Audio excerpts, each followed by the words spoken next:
Crank up the volume and get ready for real-world bird hunting by listening to the Wingmen Podcast by Eastmans. Now your host, Todd Helms. Talk about being on the X. Hey guys, this episode of the Wingmen Podcast is brought to you by Leupold Optics.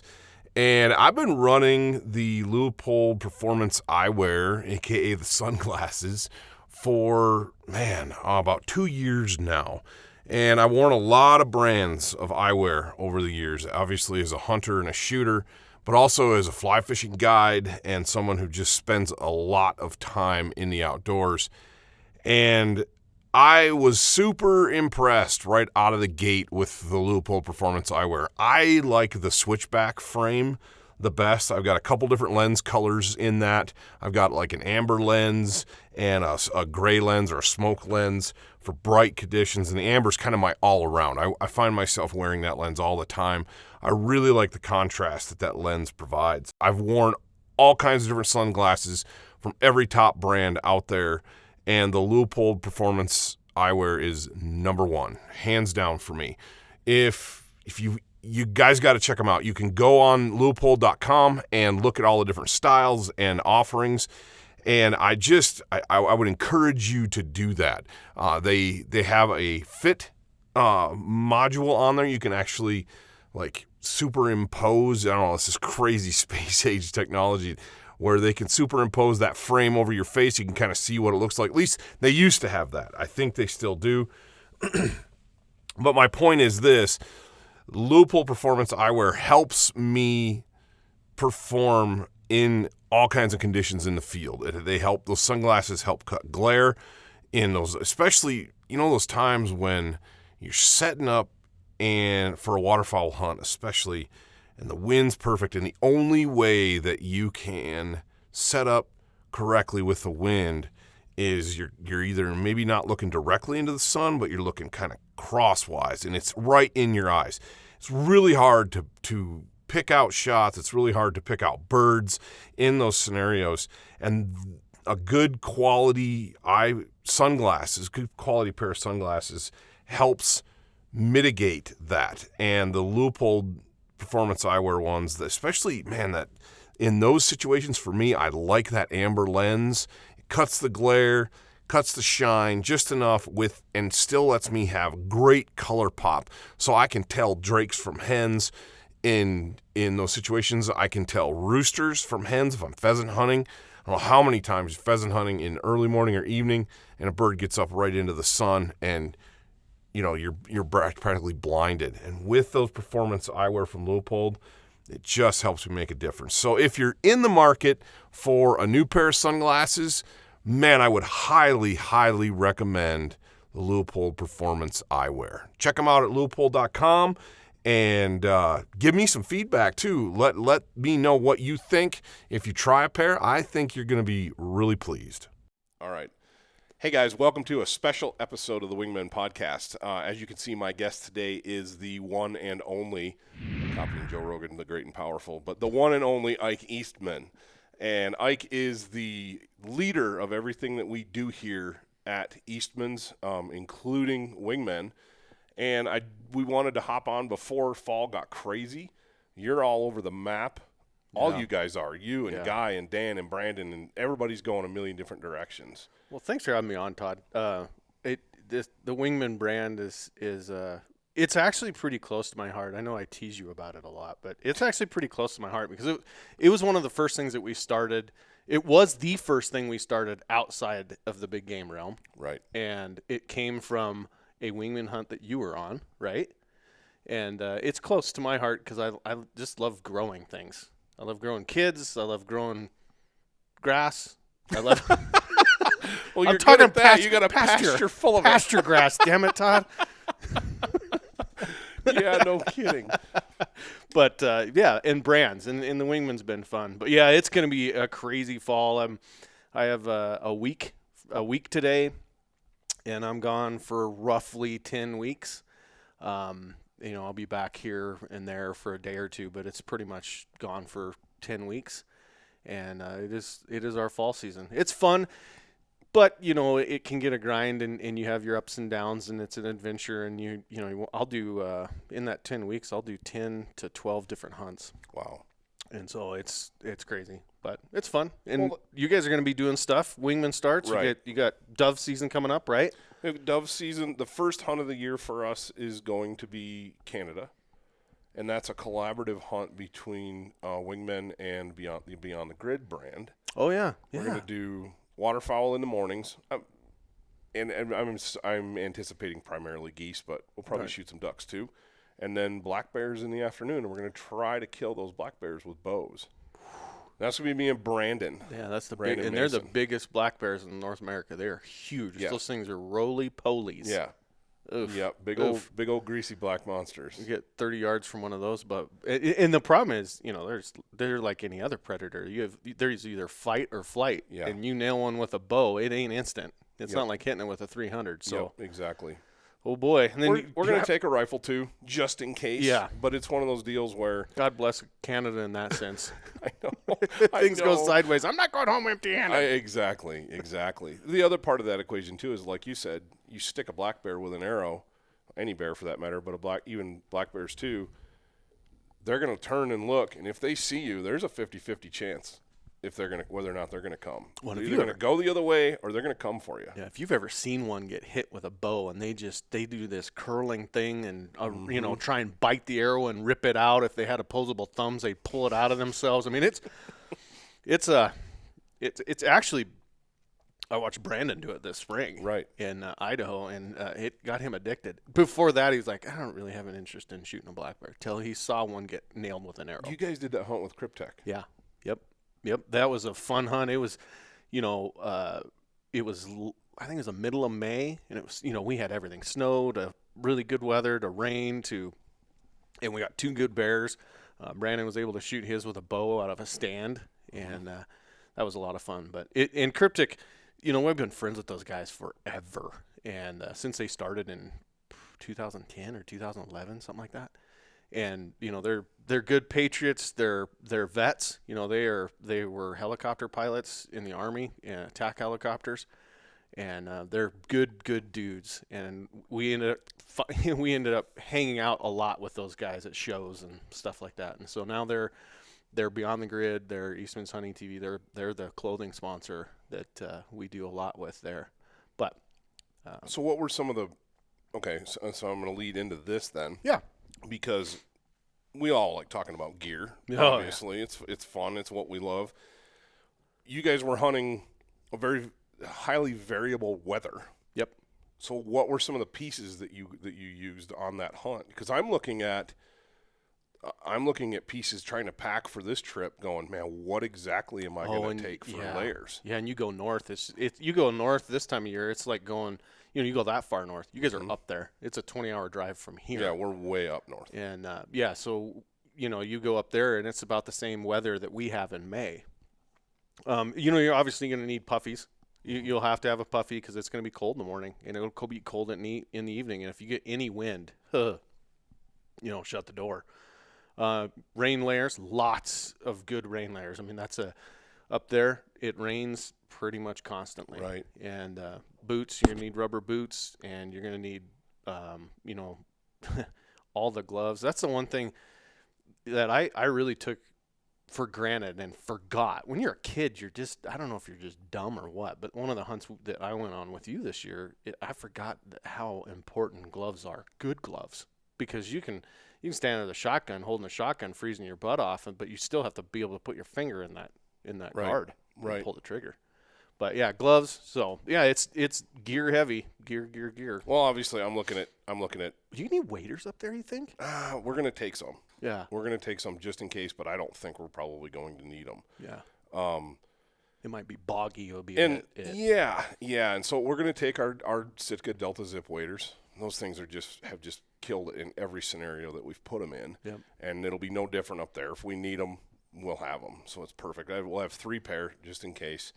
For one for me, one for Brandon, and then one for Brandon's son Hunter is going to be doing the majority of the filming. Oh boy. Yeah, so we're doing that. But that's the reason I asked you about that is the weather scenario is similar. And I grew up north too, and I anticipate it being quite similar to the conditions I had. So I'm going through my Sitka gear in my head, going, I'm gonna want a Jetstream jacket, and I'm gonna want, I'm gonna want this Delta rain gear because it's light, and I'm gonna want probably not a merino base layer. I'm probably gonna go with a synthetic. Really? Because it'll be cool and chilly in the morning, but it's gonna get warm. I have a feeling it'll be that Indian summer type stuff, and it'll probably get warm. And I really want that Optifade pattern in like a core lightweight hoodie. So that'll probably be my base layer. Well, this is gonna be unique because you're gonna have to pack for not only sitting in a blind or whatever. I assume that's how they're doing it. Are they ground blinds, or is it? It'll be probably layouts. No, I don't think they're digging pits. For the simple reason that you need to be mobile. And when you get in an area where you're getting lots of birds migrating through, you need to be able to move and be very mobile. So a pit isn't the ideal way. Down here where we are, you could put a pit in some of these fields around here and have pretty much constant action anytime you wanted it, because we have birds that are in the area for a long period of time. But it'll be layout blinds, probably A-frames. I would bet probably like hog panel. Along the edge of the woods or a brush line somewhere. That's the cool thing about Canada, is the birds are naive. To the extreme. They hadn't been shot at. They haven't for been shot at 6 months yet. Well, and you're looking at birds that are juveniles, so they've never been shot at. So they see decoys and they're like, "Oh, buddies!" I heard stories. One of the guys that we used to hunt with on the Wingman side a lot here, Alan, who guided for Nick Kafkas, who used to own Western Waterfowlers, which is now owned by Noah Miller. He had a guy from my neck of the woods named Alan that would come out, and Alan guided a couple falls up in Canada. And I can't remember if he was Saskatchewan or Alberta, but he told stories about when they hunted dry field ducks, they would just put out a lawn chair and stick a spinner in the ground. Just sit in a lawn chair? Just sit there. That's my kind of dumb duck. I might be able to hit one of those. Oh, you can hit ducks. I've seen it. That would be fun. Golly. So you guys are headed up there. I'm sure you're going to do something with Brandon on podcast on that, right? Yeah, we're going to podcast up. We've got this episode, another episode with Brando before we go, and then an episode with Scott Reekers before we go. And then Brandon and I will be podcasting on the way up. If I can find anybody interesting up there, I'll grab them too. I'm betting Canada? our outfitters. Everybody's interesting up there. Those people have a new level of weird. Oh man. I've never met one that weird. I've never met a Canadian that was like, you're kind of boring. Most of the time it's like, so tell me this again. You drove a D8 cat from Canal Lake to 190 miles over 3 winters? Yeah. Can you tell me that story? I want to. Why would you do that? Because it's free. Because it was free. Yeah, exactly. I got nothing else going on in the winter. Okay. Winter, right? When it gets in the summertime and the roads are bad, because in the North Country there's only one good season for travel, and it's the winter. Yeah. When you can go anywhere you want. The rest of the time it's like, better have a boat or a plane, eh? Yeah. Yep. That's right. That's why he did it in the winter. And he wrote. We're getting sidetracked, but it's okay. We can come back. His name was Lee, and he's a helicopter pilot up there. So Guy and I did a sheep hunt in Northwest Territories in the exact same place that my grandfather did it. Right. 50 years earlier. In fact, they filmed the cabin that we were eating in. They filmed building it back then. It was freaking awesome. But I love that film. Yeah. And it's that thing's awesome. You guys can, if you want to find that film, you can go on our YouTube channel.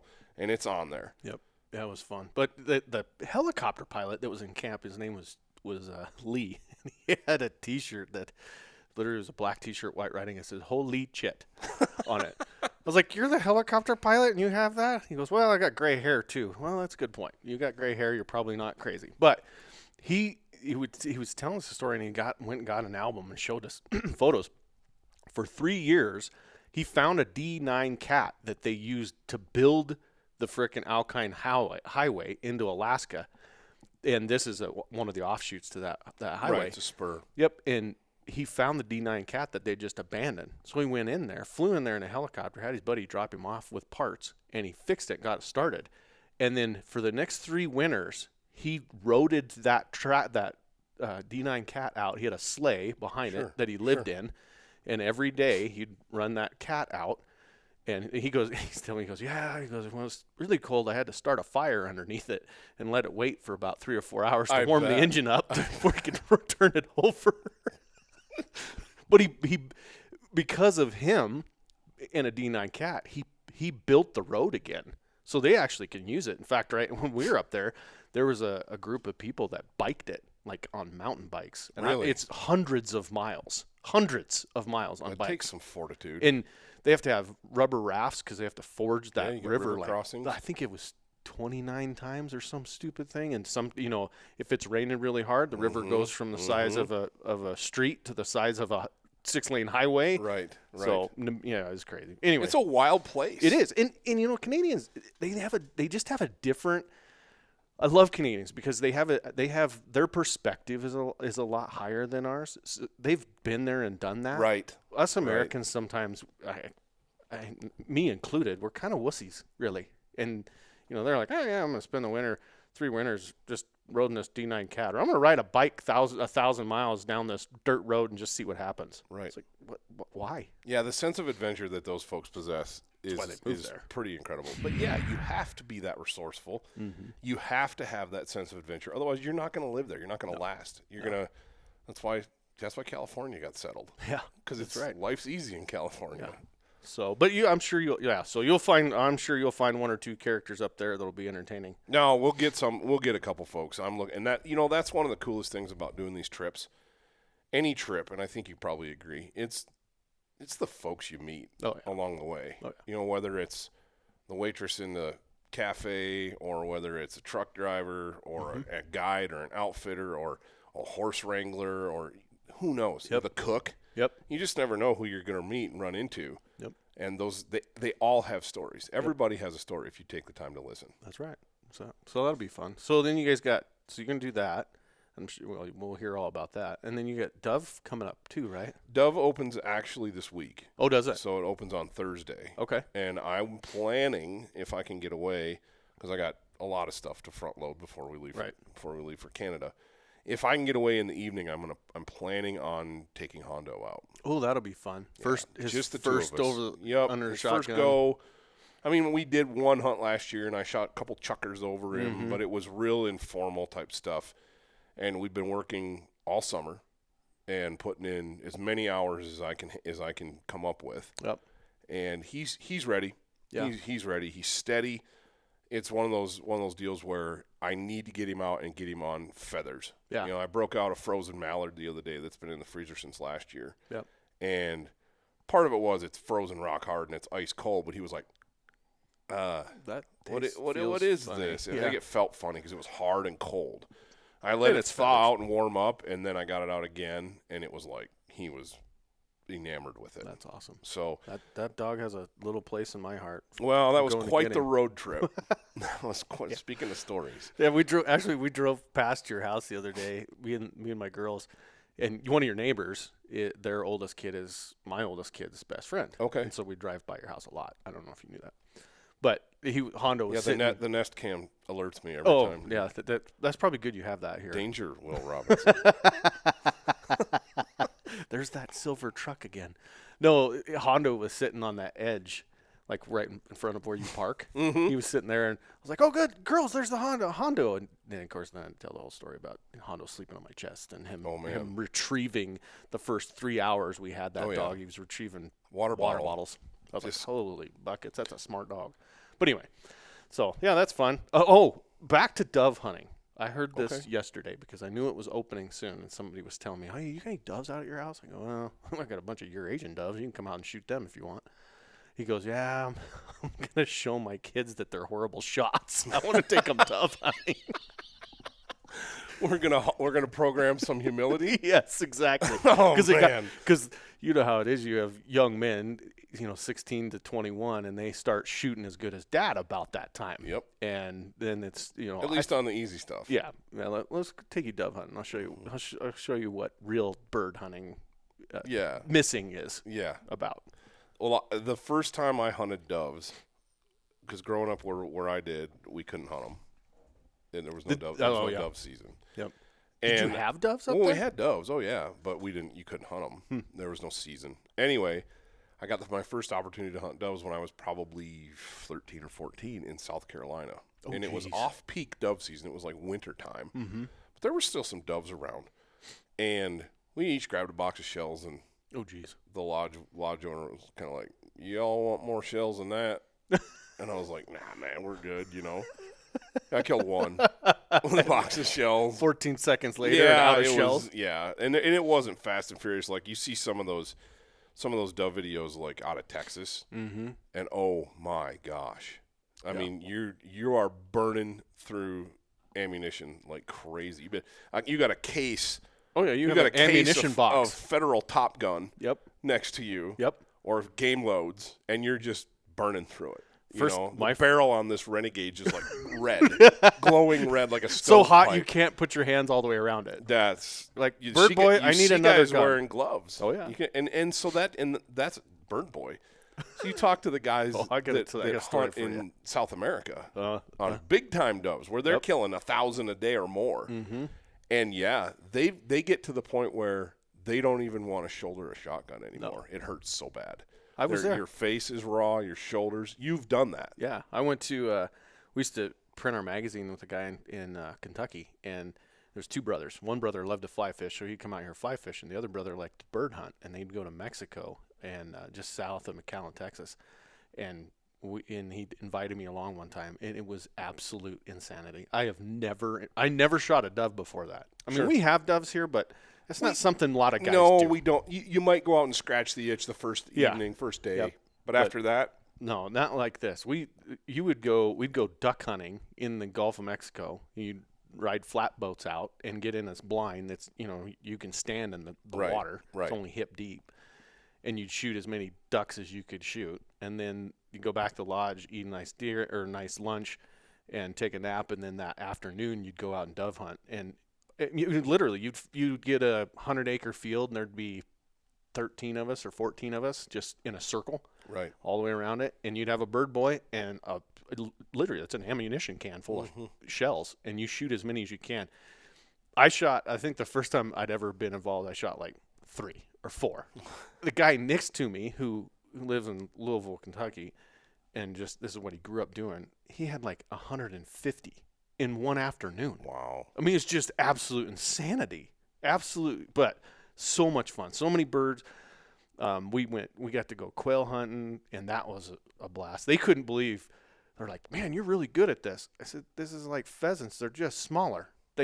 The freaking doves, they dive and move and change in directions. Doves don't fly in a straight line. No. Quail, get up and go straight away from you. How can you miss that? You just watch the doves at your house. Yeah. And watch how they fly. And they fly like that because I think all doves are a little special, especially the Eurasians. Oh, they are. Those collared doves that we have here, and if you don't know what I'm talking about, Eurasian doves or collared doves or banded doves. Yep. They're large. They're more like a pigeon. Yeah, they're the size of a pigeon. Yeah, right. And they're obnoxious as all get out. And they poop about the same as a horse. Yeah, I hate them. Absolutely hate them at my house. And me and my girls shoot them all the time because my youngest loves to eat them. Well, there's no season and there's no bag limit. No, because they're obnoxious here. Yeah, they're an invasive species. Yeah, and they're just absolutely. And in the morning they have this call. Look it up on YouTube. It will. And just picture waking up to that in the morning when the windows are open in the fall and it's beautiful outside and that stupid. Yeah, it's awful. My wife despises those things until you plate them up. Yeah, because you compare them to a mourning dove. There's hands down. I'll shoot those Eurasians all day long. Oh, and they're big. Better eating, and you actually get a decent meal off of a couple of them. We just breast them and sear them, and they're just throw some high mountain on them. Well, it's awesome. Yeah, absolutely. Yeah, awesome. Just hot and fast in a pan, and which that brings me to another story. This hot fast in a pan, cooking. Oh. Whew. Where are you going with this, Todd? You're the one that broke out the bourbon. Ed Arnett, when we filmed our sage grouse hunt portion of the upcoming short film, that we've got, and the full-length feature film will debut in January. Yep. It's a conservation piece. Yep. Telling the story of basically a public land area the size of Texas. If you cut the panhandle off of Texas, that's how big this public land It's area huge. is. It's all of the interior west of the 11 western states where sage grouse habitat is. It is the sagebrush 42 ecosystem. million acres. It's huge. Yes. Huge. That public access, public land is at risk right now due to sage grouse being on the cusp or being considered for listing on the ESA or the endangered species list. Well, I think Arnett said it. One of the guys said it. They were on the list. They just didn't have the workload to get it there. That's just yes. Ed did point that out. They were going to be listed in the work. It was a workload issue. Thank goodness. Yes. Because we're talking about billions of dollars in economic impact. Oh my! Just in Wyoming, it'd be billions. Yeah, exactly. It's massive. But the point of this is, people are like, "Oh, sage grouse. Who cares about sage grouse? Those things are I don't hunt them. they're awful to eat. I don't hunt those things." Well, there's more impacting. There's more from this decision that's going to impact of a lot more than just sage grouse. Yeah. If you like to hunt antelope, it's going to impact you. If you like to recreate on BLM or public land, period, desert, sagebrush style public land, you're impacted. Period. If you like to fly fish it, I mean, we have a chunk of river here, the Green River, that goes from the Wind Rivers all the way down to basically Utah, and it is mostly sagebrush. It's the biggest tributary of the Colorado. Yeah, and it is the largest chunk of sage grouse habitat right through the middle of it. Yep. If they end up listing these birds, they are going to change the access to that public land. You won't be able to access it at all, or maybe at least at the best case scenario during certain times of year, like when they're on leks and the chicks are small and stuff. At the worst case scenario, they're just going to shut it down. Right. And they're going to shut oil and gas down, which affects you. You think $5 a gallon gas is rough now? Go close all that. Mm-hmm. You're talking huge oil fields. They're going to shut. They would shut down recreating. They'd shut down cattle grazing. They'd shut down. I mean, it's a huge impact over a bird. Now, I'm not saying the bird isn't important. It is. Right. And through this process, you and I have learned, in how many interviews? 15? Yeah, a lot. I mean, we traveled all over the state of Wyoming. It was one of those things where we thought we were going to have 2 or 3 interviews and get all sides, and it just got carried away in the sense that there's a lot of rabbit trails and a lot of points of view. But the underlying thing is all of these industries and all of these people understand what's at stake. They understand that these birds can't be put on the endangered species list because it'll affect so much more. Mm-hmm. And the other thing is they know that we're not at that critical point yet. Right. But it's headed there if we don't do some stuff. It's one of those things where if we get proactive, we can turn that around. We know how to fix this. We know how to fix the habitat. We know what to do. It's a workload issue. It's a money issue. There's a lot of different things. But hot, fast, in the pan. Oh yeah. Back to it. You and Ed went hunting, right? Yes. Sage grouse hunting. We about the end of September last year. We went down and we hunted a couple different spots down on the cusp, or kind of on the edge of the Golden Triangle, the key core area for sage grouse habitat.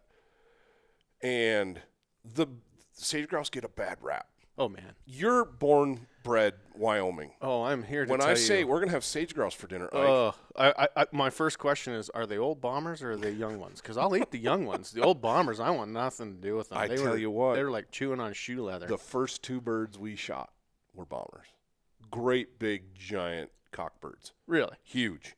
Did you mount one? I should have. Yeah, I need to go do that. Yeah, because they're so freaking cool. I know. I'm sorry. I know. No, you're fine. You're fine.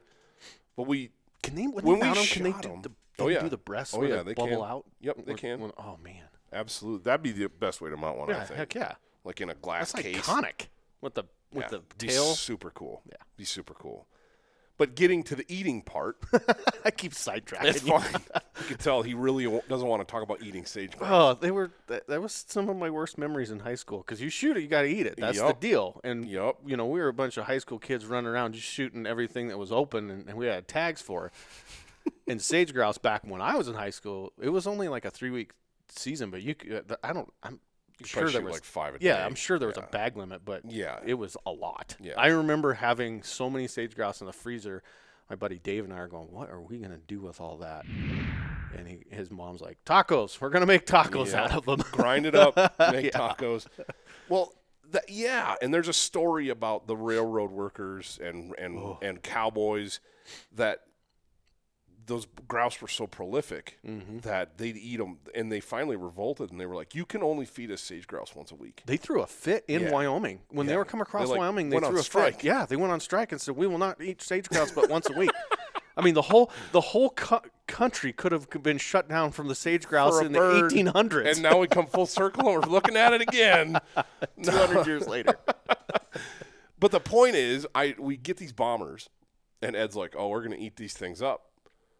And I kind of looked at him, probably with the hairy eyeball, like, the hell we are. Like, I'll eat them, obviously. Does High Mountain Seasons have something for this, or am I missing something? So he's like, no, trust me. Trust me, you're going to like it. I'm like, all right. Of course, we ate them. We saved those birds, and then the next day we killed a couple more, and we ended up having dinner that night, I think the last night in camp.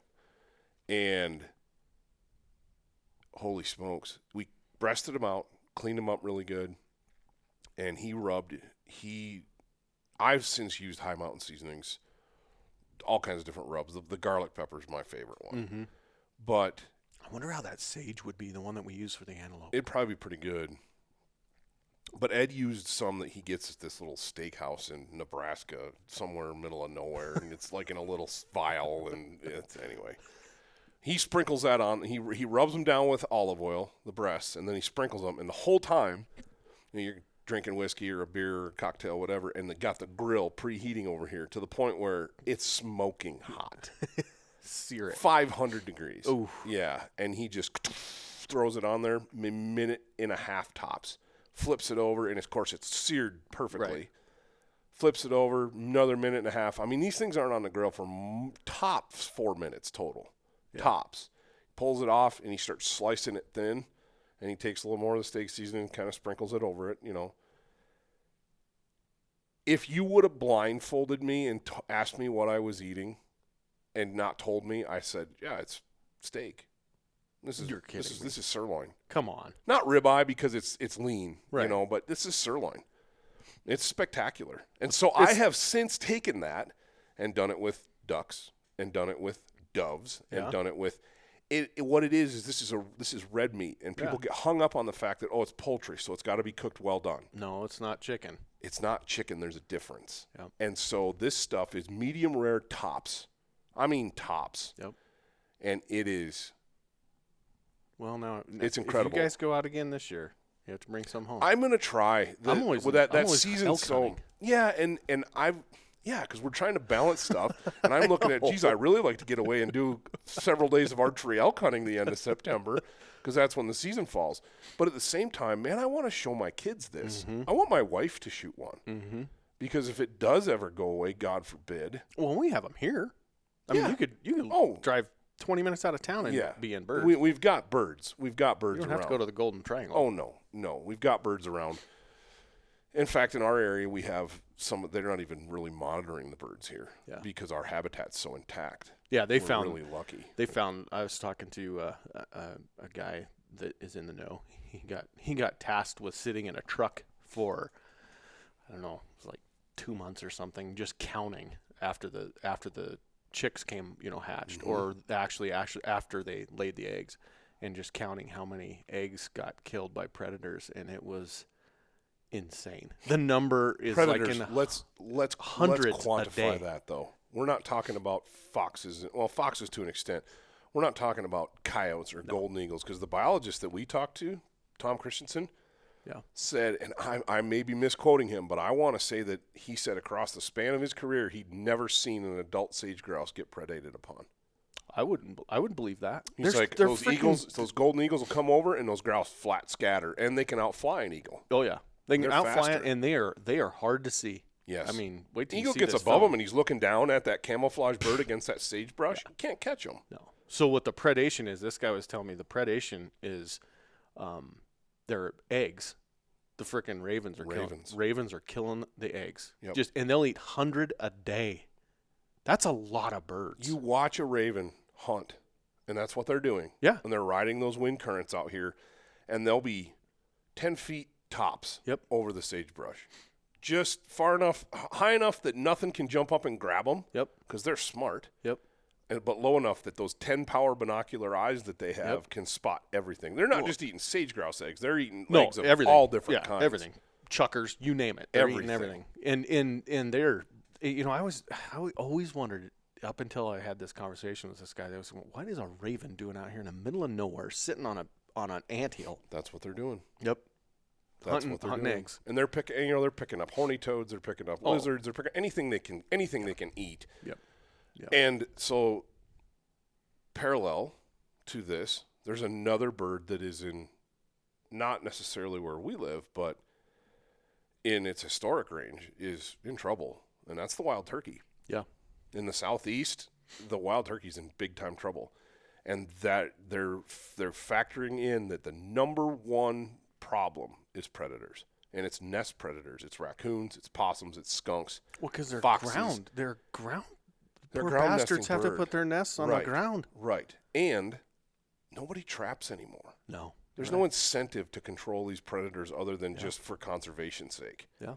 And so, back in the day when a raccoon pelt was, a couple bucks or $30, when I was a kid, you could get $35, $40 for a good raccoon pelt. That'd be worth it. Oh, absolutely. As a high schooler, that's gas money, man. And other money. Yeah, I mean, exactly. You look at, and coons are pretty easy to catch, so I mean, you could probably stack up 50, 60, maybe 100 of them if you knew what you were doing. That's a lot of money. Yeah. That's a lot of money. My dad single-handedly took 58 coons off of his farm this summer. Jeez. And they're not worth anything. No. He's just predator control. But he said, I've seen my pheasant numbers go up. He goes, we have quail on the farm for the first time ever. Yeah. He goes, I've got more turkeys actually, like I'm seeing poults, hens with poults instead of just bachelor groups of toms. Mm-hmm. He's like, we have way more upland birds than we've ever had. And he's killed 60 coons. So, you know what? I didn't ever think of that. So last summer when I had my knee done, I was at home whining about that and crutches and all that stuff. And I ended up come home from 4th of July, fireworks that late at night, and a coon jumps out of my dumpster. I'm like, you little sons of guns. So I go get, my buddy's got hand traps so that it doesn't get the cats. That's and what my dad dogs used. That's what my dad used. And we set them up, and the first night I caught 4 of them. 4 coons. I was like, gee, Merry Christmas. By the end of the season, because I got one of my neighbors involved in this, I will tell you this. Do not believe that a hand trap will not catch a skunk, because that is a complete false. That is bull malarkey. Between marketing? him and I. That's marketing? Yeah. Him and I caught 3 skunks in like a month each.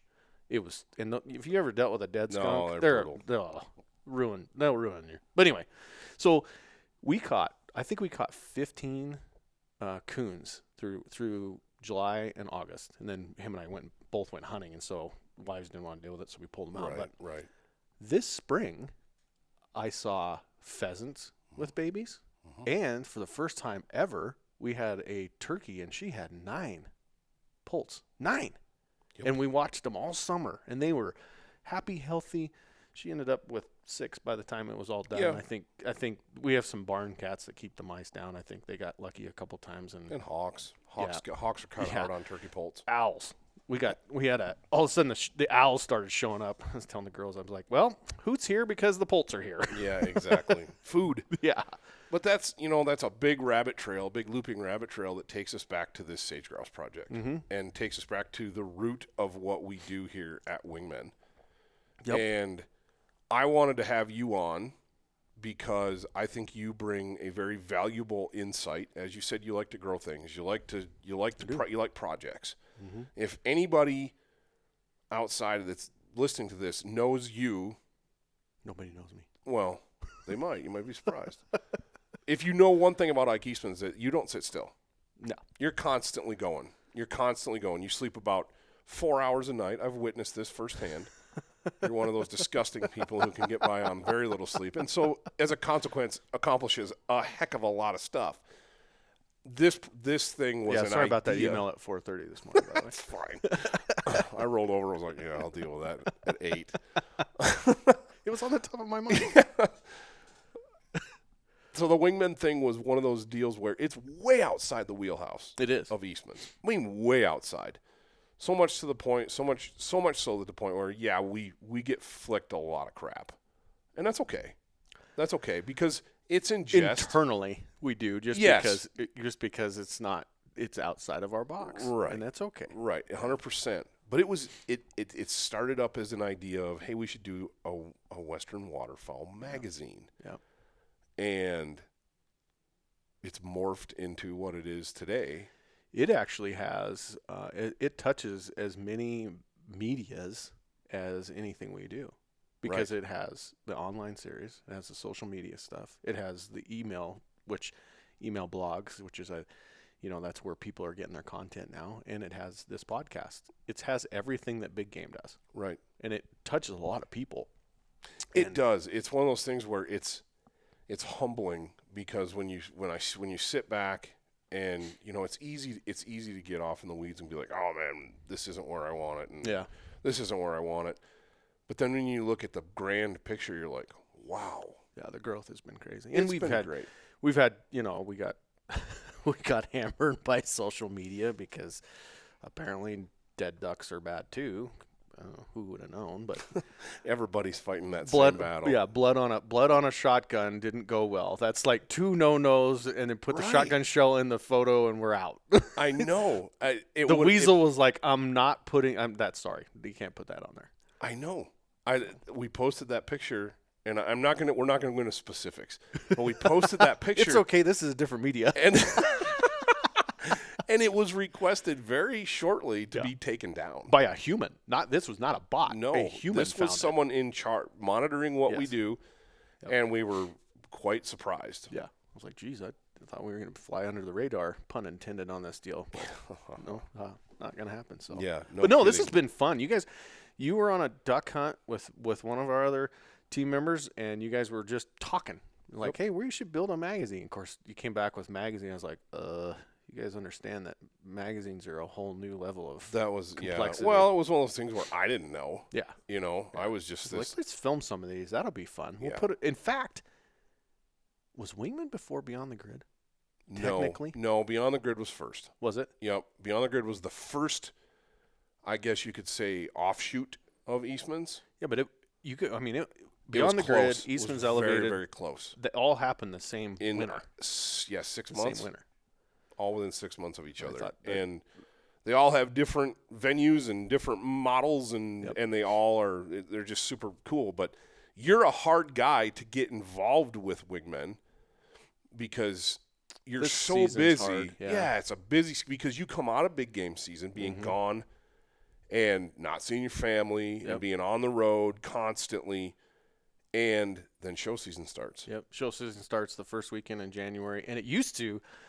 Back in the day, pre-COVID, we would do the NFR, the National Finals Rodeo, has a huge hunter Christmas in Vegas. And so the upstairs, it was a big venue. And so we would take the deer tour down there, which that rodeo's 10 days. Yeah. And so it's a 14-day stint. And it was the first week in, the first 14 days of December. And so I'd come off big game, Thanksgiving, NFR, Christmas, and then I'm at shows. And it's just, it's hard. This year I was able to do a little bit. Last year, I don't think I did anything. You didn't. We got you in on the pheasant video that we filmed. Yep. Which has been meteoric. Yeah. It's the view count on that thing on Facebook alone is 8.5, almost 9 million. Yeah. Oh, it's a story of pheasants. People don't realize that. Unlike the sage grouse, they are not native. Exactly. They are Chinese chickens, literally. Literally. The most popular game bird in the United States is not native. Yep. It was introduced here. But that's a great story. But that was one right. Check it out. But that was the first thing I was able to get you involved with. But last winter, you came to me, and I always know that things are about to get great. When Ike comes in, hey, pokes his head in my office, goes, hey, what you doing? Baking a cake? Why? Yeah, exactly. What does it look like I'm doing? the job you hired me for, but I could tell that the wheels are turning. I'm cooking sage grouse in here. And exactly. Got some DIY high mountain jerky. But I said, why? Before I answer, you're starting to be like Exactly. my kids. No, I'm not going to do that until you tell me what. Hey, I want to take my oldest daughter, Yep. duck hunting this weekend. Yep. I'm free. I don't have anything going on, which is rare for you. Yep. Can we go out? And I was like, yeah. I mean, I obviously love bird hunting of all forms. And when you can throw kids in the mix. Well, you're naturally a teacher, Todd. I mean, you were a teacher, but that's your natural is teaching and coaching, and you are really good at that. Taking kids out, showing them the right way to do stuff. That's why I trusted, I'll go with Todd because he's going to teach my daughter, because I have a whole bunch of bad habits that I created in high school. Thank you, my best friends. But teach me, right way to get in a blind, the right way to put ducks out, the right way to handle a firearm. You're a natural coach and a natural teacher, and that's why you're good at this. Well, amongst it's the something other stuff. It's something I really enjoy, but I appreciate that. But And your kids aren't quite there yet. they're not. JC's 7, Yeah. and they've been in the blind. Oh, yeah. quite a bit, but they don't. But they're 7. Yeah, not 12. It's one of those deals where. So I took JC on a hunt last year, and right out of the gate, I'm shooting it over and under, so I got 2 shots. Yeah. And I double on greenheads in the decoys, just poof, poof, killed them both. And I look over and I'm like, that was lost on you. That was completely lost JC, that on was you. fun. Yeah, exactly. Like, Daddy, you got them both. Yay! And I'm like, oh my gosh. It's like the first time I took my wife duck hunting. The only time I've ever pulled this off, actually, I killed 3 Drake mallards dead in the air. Oh, geez. Boom, boom, boom, and they were all falling at the same time. And I'm like, I turn around to look at her and be like, did you see that? And she's like, hey, babe, that was great. Lost on her, completely lost on her. And I'm like, any of my buddies would have been like, dude. It would have been epic. Yeah, exactly. But anyway. Yeah, that's right. So we got Charlie out in the blind, and it was one of those deals where we really managed what we had last year. Oh, my gosh. Yeah, And you did an unbelievable job on the blinds and the fields, and you predicted when things were going to happen, and we hit it. Well, I'd love to say you held it for me, but you just held it for the right day, and it just happened to be that day. It was perfect. Yeah. It was perfect. But I want to hear about it more from your perspective, a.k.a. Charlie's viewpoint, because I'm sure there's that, oh, yeah, thanks for taking me. That was fun, and then you get in the truck to go home, and the real talk happens. Well, when you're taking kids, the first thing you have to understand is you have to manage expectations. It is not going to be like you and your buddies going hunting. It's never going to be that way. Right. You have a child or a young adult that has never been involved in this. She doesn't know what to wear. She doesn't know what to take with her. She doesn't understand, it's going to be cold and it's going to get warmer and it might get colder later. She doesn't understand, here's a thermos. What do I put water in that? No, here's some Black Rifle coffee because we're going to get up at 5 o'clock in the freaking morning. By the way, I think honestly it wasn't coffee. It was. I think it was. It was. Oh yeah. Oh because heck yes. When I go, it's the Black Rifle cocoa. No. So we use my girls. Yeah, with my kids. she They likes, don't drink coffee. She likes the instant Black Rifle coffee, and I put caramel in it, and then milk, it's steamed milk. Coffee. Yeah, it's coffee. Yeah, it's got coffee in it, just with so quotation she can get up, marks or around she it. can be awake by the time we get to the blind. Yeah.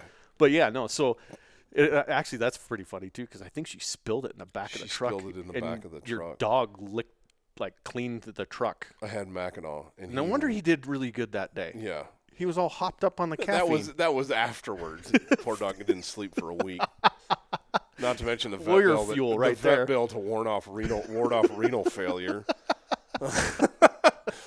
But no, yeah, she spilled it. Mackinac licked a bunch of it up. Yep. But We didn't even know what that happened. Ford was sticky for a long time. I actually, once I found out that she did it, I took the truck in, and she and I cleaned it. Yeah. I didn't know that happened. Life lessons. Yes, but so she doesn't have any Sitka camo. We didn't have anything for her that would fit. She can have mine, which she drowned in. So my wife and I are trying to contemplate the night before, what are we going to wear? I said, just put her in the stuff she skis in. Yeah. It's fine. It's black. Yeah. So it won't be, horrible. And if it's too bad, I just put a Sitka pullover over the top of her. I think you just used like a mid-weight layer and just it was big enough to put all over, and she was hidden, completely hidden. Yep.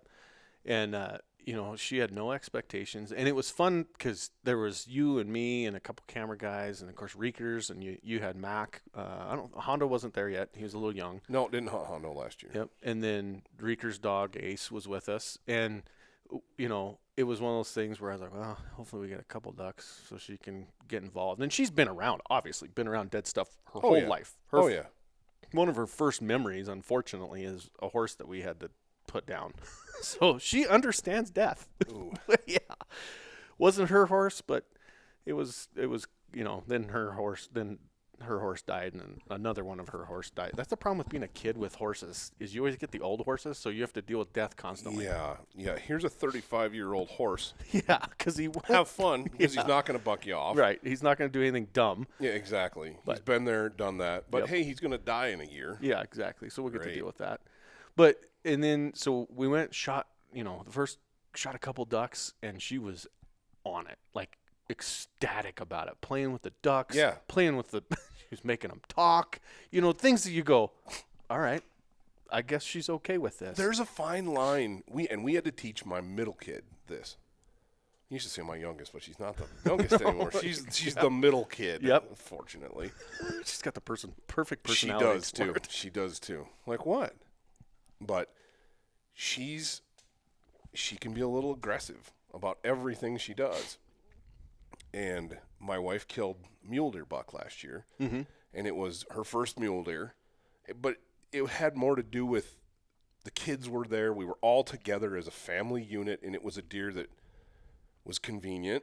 Yep. And we could get everybody right to it. Yep. And I'm like, you need to shoot that buck. Seriously, this is so the kids get to watch it. Whole thing. We put on a little stock, left the kids in the truck, but we put on a little stock and jumping on that horn. Well, see, my horn doesn't work in my Tundra. I disconnected it. Where's Jed, the 2-year-old, bouncing on the horn? Exactly. But the point of all that is she kills a buck. We go do the recovery with all of the kids. Yep. And we're in grizzly bear country, so my head's on a swivel, But Ennis doesn't. There's no hesitation. She's like climbing on it and poking it. Like, what's this? What's that? Exactly. Yeah. And she went a little too far. She started to hit it. Yeah.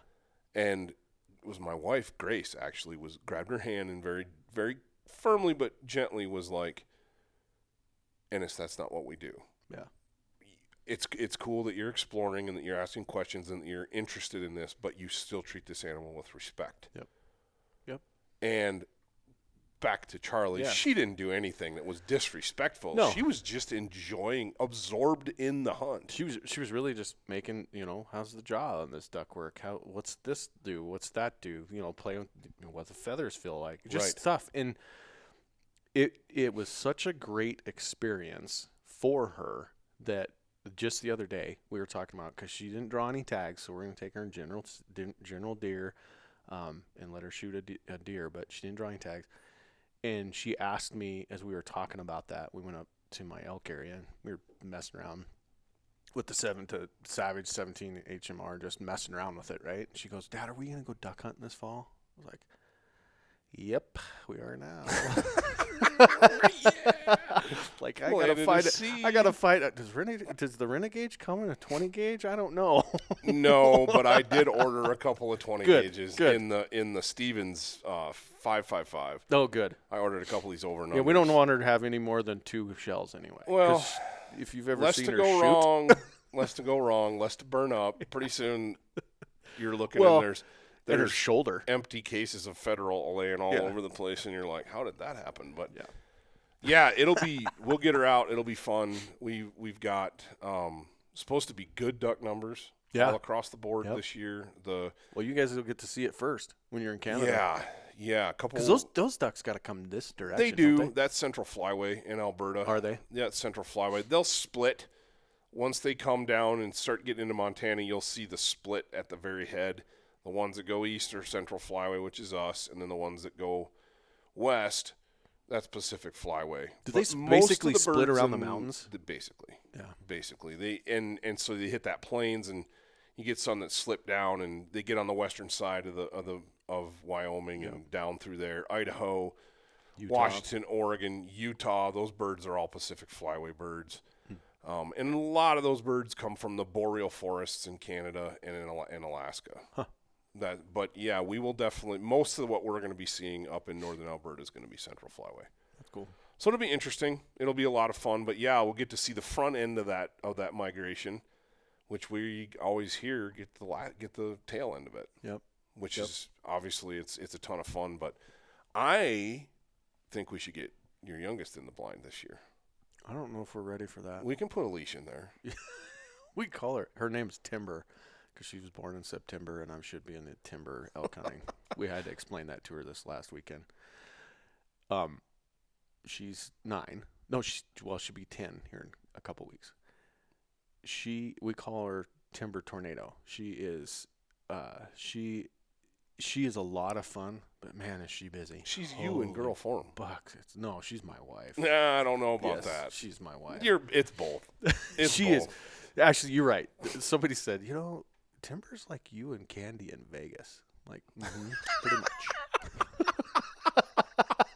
At 10 years old. Yeah, exactly. She's a lot of fun, and everything that girl does, she wants to eat it. We and I tell this story. I don't think I've told it on your podcast, but I've told this story 100 times. Last November, we're driving to school right after I get home from the trip, and I take my kids to school. I love that, but we're driving to school, and somebody hit a deer on the county road after the end of our driveway. And she goes, "Dad, did you see that?" I was like, "No, what?" She goes, "There's a deer." I said, "Where?" She goes, "No, it's dead. Can we eat it?" No. That deer has been sitting there for I don't know how long, and it's all bloated up. Weeks. Yeah, weeks. We're not eating that. Oh, man. It's like, I just bring a deer home from southern Wyoming. You can eat the heck out of that. Exactly. She goes, "Well, I wanted to cut it up and do all that stuff." You're going to be DIY butchering. Oh, yeah. If you're not careful. Oh. You're going to have to save a little bit. Because I know we talked about the whole big game thing and what we do. I do it. We need records. Yep, I need records just because, unfortunate the world we live in. But I need records that how much meat I got processed. Right. But yeah, I keep a hind quarter. Timber will go along with Charlie and I on her deer hunt, and we'll recover it and That'll do be all awesome. of that. And she's been on a couple antelope hunts, and she's that kid. "Hey, Dad, can I touch his eyeball?" Mm-hmm. Yep. Eyeball. Feet. Can I cut it open? Yeah. I don't know if I want to cut it open. That kind of weirds me out. Oh man, we're so lucky because we're in that point in our lives where our kids are interested in what we're interested in. Mm-hmm. They're not teenagers yet. They're like, doing their own thing. They want to be with us. They want to be doing stuff with us. Yep. And so that's awesome. So you bring that up. Actually, I was just in an Onyx hunt. They do the app, right? Uh-huh. And they've been partners with us for a long time. And I got invited, me and Brandon and Dan got invited to their employee. Right. They did this employee retreat in Big Sky, Montana.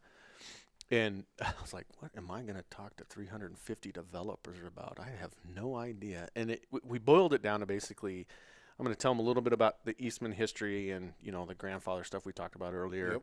To what we're doing now, and then I'm just going to open up and let them ask questions. And one of the guys asked, "Hey, I got a 7-year-old," because in the middle of this I talked about taking your kids hunting and all that stuff. And I said, he goes, "I got a 7-year-old daughter that wants to go hunting with me. How do I do that?" Whoa, okay.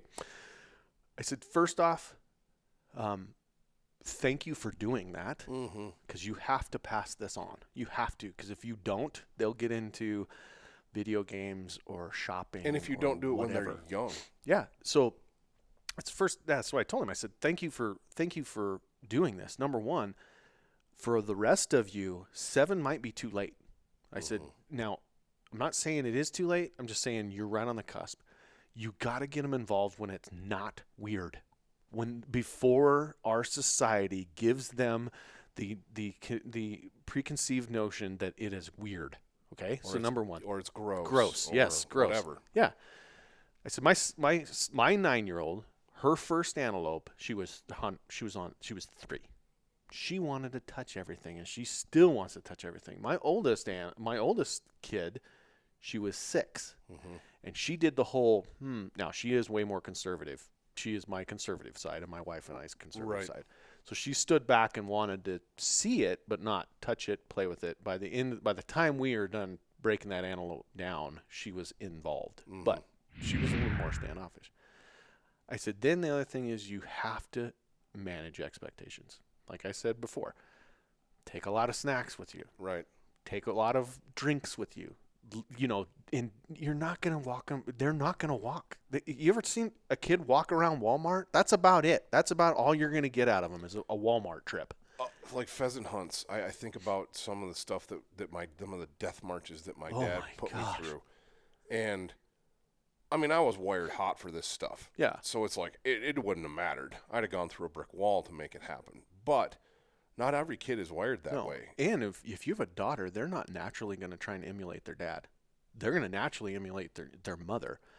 They want to be involved in what dad likes, but they're not going to try and be dad. Right. That's different. Yep. So, yeah, and it is. And so you're not going hunting with your buddies. No. You know, it's not going to be an all-day marathon. Nope. It's going to be one where, in the hunt we did last year, I knew it was going to be quick and dirty. Yep. You know, it was going to be birds are going to be there right at daylight. We're going to shoot them up. And then we're going to get out of there. Birds. Holy We're going to be down there for an hour, hour and a half tops. Yeah. If we could have shot better, we'd have been. Why are you looking at me, Todd? No, it wasn't. It was me. I was bad. I hadn't shot a shotgun in 2 years. Proof. I have proof of you on camera how well you did shoot that day. Now, the first couple of volleys, you had to knock the rust off. But after that, you got your shooting eye lubed up, and you were fine. Yeah. I used to, when I was in high school, I could, well. You shot competitively, didn't you? In college. Yeah, my buddy and I shot competitively. And that's something you've never told me. I didn't? Who told you that? Your dad. Oh, yeah. No, leave it to him. Big mouth. He was bragging. Yeah. He was bragging. I used to be able to shoot shotgun really well and had a lot of fun with it. But, you know, life changes. And when you live here or you live in the outdoors, you just have to choose what you're going to do. And that just stepped aside for a while. Now my kids, it's a great thing for kids. Get them in the blind. It's not physical. You can put enough freaking clothes on them that they're warm. And there's a lot of, I guess you'd call it jocularity or jocularity in the blind. There's a lot of fun things that happen in the blind. And then it's intense, and then it's back to fun. And it's not a deer hunt where you're going to get one chance at this buck that you're after, and everything's got to be, you got to be stealthy. You got to make everything, all the right moves. Yep. Chances are you're going to have multiple opportunities on birds, whatever it might be, throughout the day. Waterfowl especially lends itself to having kids get involved because they can take, like, snacks. Oh, we did that hunt a couple of years ago with all the girls. With my brother's daughter, yes. with my niece. With your niece. The donut hunt. And Reekers had his oldest. All those girls were 4 years old at that point. We had 3 4-year-old girls in that blind. And they're all wearing, like, pink, and, you know, it's like, whatever. And Guy looked at me, and he goes, we're not going to shoot a damn thing today. and I looked at him like, I knew my birds. Yeah. So I was like, we're going to be all right. We'll shoot a couple. And we did. We didn't stay long enough to shoot a limit, but it was one of those midwinter, late February, or mid-February days that was gorgeous before March comes in like a lion, you know. And we shot a pile of birds. We had more snacks in that blind. We brought down an entire sled loaded down with snacks, like donuts and jerky. We're gonna need Leopold to sponsor the donut shack that we're bringing down here. It was crazy. It was crazy how much food those kids. You know, it's like, Daddy, can I have a donut? You just ate a donut. But I want one with sprinkles this time. And I'm like, fine. I don't care. Your mom's not here. Sugar it I up. don't care. Yeah. You're burning it anyway. And You're they're sitting out playing here at freeze 14 tag. degrees. Oh, Dan Picar's got them playing freeze tag. They're running around them. Finally, the birds have come, get in the blind. Yeah, you know? Freeze, everybody stop. And they all dive in. You know, it was a ball. And to this day, all three of those girls still talk about that. Yep. You know, I'm pretty sure Guy's daughter has an affectionate spot for Mackinac because of that day. Oh yeah, that's why they ended up with a dog. You understand that? Yeah. They were, you know, I understand. They're busy and they're like, we don't need a dog. And then she went hunting that day, and they now have a dog, a 2-year-old dog. Well, they're classmates. Yeah. JC and Cora are classmates. Yep. And they're in the same grade. Yeah, and in the same school. Well, is Ella a year behind? She's a year behind. Okay, same age but year behind. But they're the same. You know, they're the same age. First grade, second grade, first second grade and first grade type deals. Not in the adult world. It's like, oh yeah, you're younger than me. Whatever. But yeah, Todd, you're younger than me. Whatever. Whatever. I graduated a year behind you. We're actually the same age. But no, we're not. No, anyway. Rabbit trail. Yeah. But she would come over to the house, and literally you'd see her sitting and petting Mackinac. Yeah. And Mackinac's exceptionally chill, especially because now he's 10 years old. Yeah. You do that with Hondo, and he's in your face. She likes Hondo, though, but he's like in your face. Yeah, giving her a face wash, he's a you puppy. know, because he stands eyeball to eyeball with her because he's so big. But anyway, it's one of those deals where, back to the Onyx thing that you were talking about, get your kids out. Yeah. Get them involved. It's not too early to take them. No. You know, we see the memes all the time on social media. You know, Father of the Year guy, you know, hunting doves with his toddler in a backpack with hearing protection on. It's like, good for you. Get them out there. And you probably aren't going to shoot a dove. I hope you do, so that you get the next step in that process. But just get them out there. Well, that's the best thing about bird hunting, especially waterfowl, is they're probably going to take home a bird. Yeah. It's like I said, it's not like an elk hunt where birds are so different. The first time I shot a dove with my kids and I pulled open, you know, they're of different anatomy. Hey, what's this pocket? Oh, yes. You know, that's got gravel in it. There's gravel in there? I mean, you start going through the whole thing, and it is a lot more fun. It gets them, you know, in nature and away from the screens. My gosh, I hate the world we live in nowadays with screens as we're sitting here doing that to people. But but to that point, we can sit here and bemoan social media. We can sit here and talk about screens or this, that, and the other thing. But I heard, and I'm trying to think of who it was. It might have been David Brinker on his podcast. Former marketing guy from Sika. Exactly. And I'm pretty sure he's the one that said it. And it's been discussed on the Wingmen podcast before. This is the new story medium. Yeah. This is how we tell stories now. Yeah. This is how we connect with people. We went to Hunt Expo this last year. You dragged me down there for kicking and screaming. You needed somebody to eat, you know, make the grocery bill higher, I guess. I don't know. I needed somebody to test out the 3-2 beer theory. Was that what? Does it really exist? Yeah, 18 of them later. How you feeling? Just fine. Anyway, thank you, Salt Lake. But what's crazy is the amount of people that you see. You don't know these people. You've never been introduced, but you know who they are. You're acquainted with them because of social media. And people walk up and be like, hey, Todd, how's it going? And instantly I'd look at them and be like, oh, hey, Greg. Yeah. Like, you've known each other your whole life. That's what's cool about social media, is it allows a level of interconnectedness that we've never had before. Yep. At the same time, that comes with a magnifying glass, because everything we do is under scrutiny at all times because we're open to the public. You okay? Yeah, sorry. You need some Black Rifle coffee? I might. Gosh. No, you're right. And actually, I keep bringing this up probably because it just happened, but when I was at the Onyx, that thing, one of the questions that was asked to me, which, you know, you never know. I love that company, but you have to understand, they build a cool app that has all these cool features for hunters and people outdoors, but they're developers. And I was actually shocked. This is a rabbit trail. I was shocked how many of those people are outdoors people, but they're sitting behind a computer every day and they're developing waypoint radiuses. Right. Whatever the hell that is. I don't know. But I can tell you what that is. Oh, I just wrote the tech tip on it for the latest EA.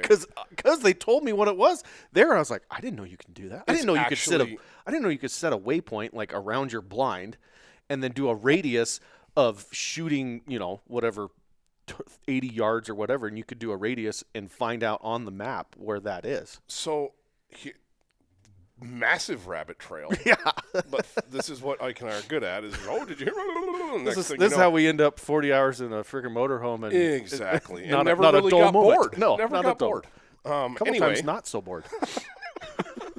The cool thing the use that I came up with for this, because I had to play with it and figure it out. I'm like, what is this? Yeah. And so I dug in.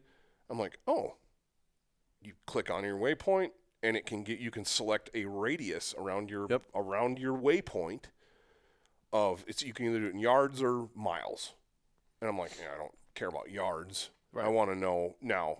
I'll get to that in a second, but I want to know miles because I was writing this for the hunting journal. Yeah, the big game. Exactly. And I got thinking, I'm like, how would I use this? And then it dawned on me, because you guys are gone so much in the fall, I'm basically a weekend warrior for the most part. Yeah. And I hunt. Somebody's got to hold that tent down. I'm here. My job is to get content. Yeah. And so I hunt a lot on the weekends, and I hunt a lot by myself. Yep. And it's really nice to be able, and this is what I came up with for a use case. I look at a trailhead, for example, and I'm an elk nut. I'm an elk guy. Solo elk is a whole different ball of wax, especially in grizzly country. Yep. I look at a waypoint and I go, okay, here's my trailhead. Here's my access point. Yep. I don't want to hunt any more than 4 miles deep.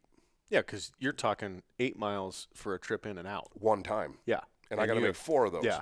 Right. With an elk, unless there's snow or whatever. Right. I figure in weather that's mild, I have less than 24 hours to get that meat into a cooler. Yep. Someplace. When it's cold later, you can get away with a lot more. You got more time. But so 4 miles. I hit the pin, pull up the radius tool, set 4 miles, and it shows me exactly the area around that trailhead that I can hunt and not be that's in my 4 mile radius. That's pretty interesting. I never thought about that. Because then okay, realistically, I can't hunt the top of that ridge. Or I really want to hunt this drainage, but I'm not sure exactly how far it is, and it goes whoop. Yeah. I'm like, ooh. Yeah, I can walk in there no problem, but getting an elk out of there by myself is a different. I better herd it back to the truck and then shoot it. That's against Wyoming Game and Fish regulations. That's right. That's right. I mean, now if you can really pull that off by yourself, that's a whole different level of cowboy right there. But there's other scenarios. So a wingman use would be change it to yards. Yeah. And we don't have to worry about it a lot out here because we're hunting if we do hunt around buildings, around living areas, we're usually, out in a field or down. I don't have to play that game. Yeah, but you got to know where if I shoot that direction, that bird's probably going to fall on the neighbors. Or how far is that house? Yeah, exactly. How far? I know I'm not going to be in the zone, but how far away is that? Every state has laws governing how close you can be to a dwelling or a building. Yep. And what you can do is you can set that on and say, I want 100 yards. And it'll show you your radius from where you're standing, where your waypoint is, 100 yards. Yeah. Make a waypoint in the person's driveway. Yep. I got to be 100 yards outside this. And you can know exactly where you need to be set up. Yep. And a lot of you guys that are listening to this podcast are going to encounter that. We used to encounter that in southern Michigan all the time. Yeah. Because we've been hunting lakes with residences around them. Mm-hmm. We'd be hunting farm fields with multiple farms, or multiple dwellings on them. The big one was golf courses. Ooh. Because we hunted a lot of golf courses. And you can't just yell 4? Not really. It's a little different. Pay $100 if you hit that golfer with a bird. I suppose they wouldn't be golfing during that season. It's usually well, that's the thing is a lot of those seasons we'd hunt now. Like I had a buddy in North Dakota. Their season opened a week ago. And they're for birds? Yeah, for geese. Good Lord. For non-migratory Canada geese. And it's basically a depredation hunt. Yeah. 'Cause they've got too many of them. Well, what's the first thing he does? They do a youth hunt on a golf course. They got the golf course manager's like, you guys have till 10 o'clock, and then I'm letting people on. You're going to And need he's to like, replace that divot. Yeah. That bird really made a big one. Oh, man. But he sends me pictures, they're out and they're not even trying to look like hunters. They're riding around in golf carts. Plaid. Yep. What? Really? Yeah. Yep. Plaids today. Yeah. Whatever. You look like Caddyshack. Exactly. I think gophers are bad. Well, that was a huge rabbit trail. I want to get back to the question I was asked on X. We were talking about social media and how, social media is connecting all of us, right? There was a question asked. There was somebody that made a mention that social media is the worst thing that ever happened to hunting. Mm-hmm. And, of course, I was like, whoa, how do I answer that? Because I don't believe that. And it occurred to me that if anything in our world you can use too far, you can go too far. And humans, we have a tendency to do that. Okay, do I put 3 shells in that shotgun or 20? We have to self-limit. Yeah, we have to self-limit. And social media is the same thing. Put the phone down.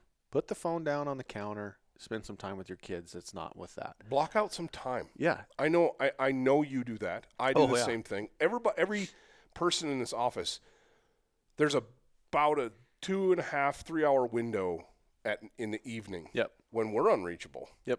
My phone goes on the counter and I don't look at it. Yep. It's sitting there. Now about 8, 9 o'clock, kids are in bed. Then we start. Yep. You start seeing activity again. But mine's about 10 to midnight. But yeah, you stay. I don't know how you do it.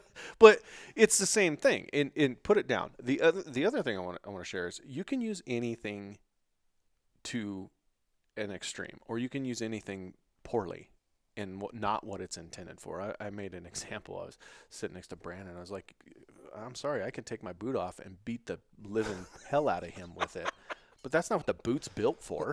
No. Right? Social media it can be good. It can connect people. It can connect people that would never, ever meet otherwise.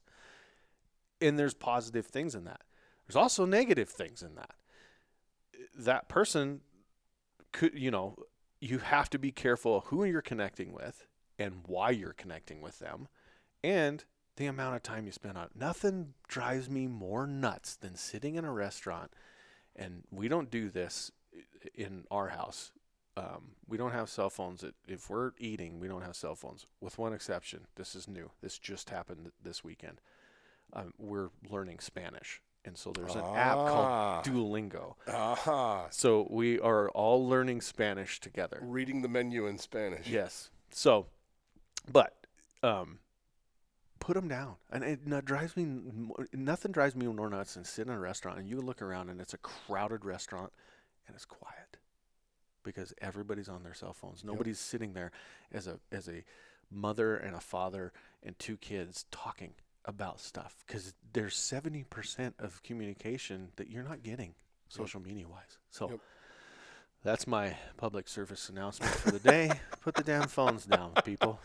Spend some quality time with your kids. Maybe learn Spanish. I don't know. Something. I like the Spanish idea.